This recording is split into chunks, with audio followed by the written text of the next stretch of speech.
This is Larry Porter for the World Socialist Web Site. We are here at a funeral for a fallen firefighter, Detroit firefighter Walter Harris, who died last week fighting a fire on Detroit's east side in an abandoned building. He went into the building to look for the possibility of a homeless person in the building. The building collapsed around him and he died. There are over 1,000 firefighters from throughout the country, including Canada, at this funeral today. It is a massive outpouring because of the social conditions that have now developed in Detroit.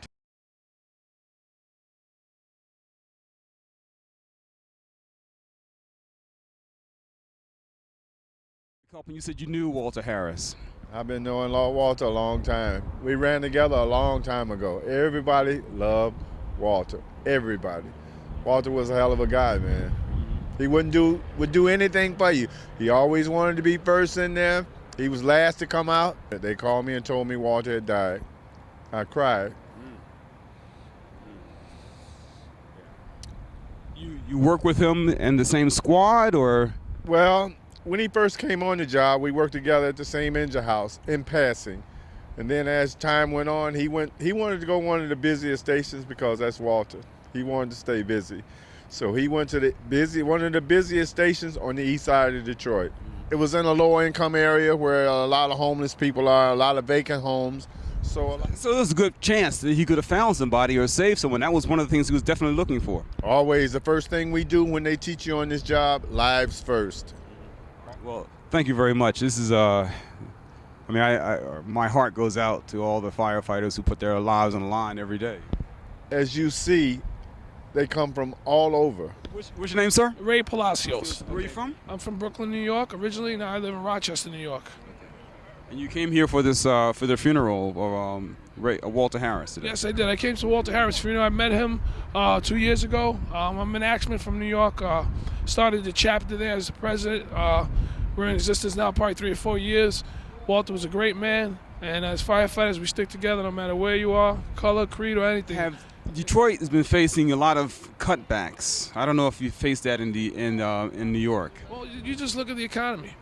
Talk about cutbacks. It's going to happen to everybody. We already cut back some manpower ourselves, closed down a couple of small companies, and it's happening everywhere. Detroit, New York, Canada, you name it. Every fire department, police department is being cut. Bailout. He's asking a question about the bailout. To me, the government is going to give all this money to all these big banks, and they're doing what they want to do with this money. And to me, I don't think it's right. The banks knew what they were doing. They were cheating one another.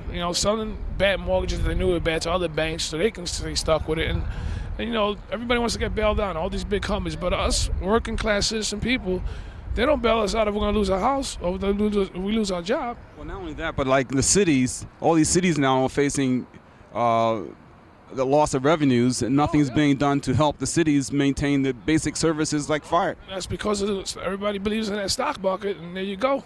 You trust those banks, and they're supposed to have some laws written for them by Congress or whatever. And of course, there's nobody watching them, so they do what they want to do. Now we're in the crisis, and it's gonna hurt. It's gonna hurt everybody. You look at the auto industry; they're talking about not bailing them out. Well, if they shut down, what do they lose? 3.5 million jobs, and it's a trickle effect. Because now you lose the metal, the steel guys, they lose their job because they got no steel to make. It's just electronics. You just keep going. What's your name? My name is Michelle Faison. Michelle. So why are you here today? I'm here because I have a number of friends who are firefighters. They work so hard. Detroit has many, many fires. Many of them are abandoned buildings that need to be torn down. And these fellows put their lives on the line. Detroit is known for running into buildings, the fire department. It's something that we do day in and day out, every day. Walter, me and him came on the job the same year. We've been on the job 17 years. And that was something that he did every day. It's something that we do every day. It was an accident that shouldn't have happened, but it did. He was a great guy, great firefighters. A lot of vacant dwellers have homeless people living in them, and I'm not sure if that was the case at this particular incident, but it's always that possibility. And if they went in and looked, they probably had some indications that somebody was staying there. Maybe. What I can say about these guys, they don't want this city to burn down. They want to keep this city vibrant. Just because a house is vacant, like Darnell said, there still could be people in there. And hey, you have to care about those people. They might be a little down on their luck, and that's the right thing to do. And I says, and plus there's homes in the immediate area. You don't want this to spread to another home where there's families that'll be homeless themselves.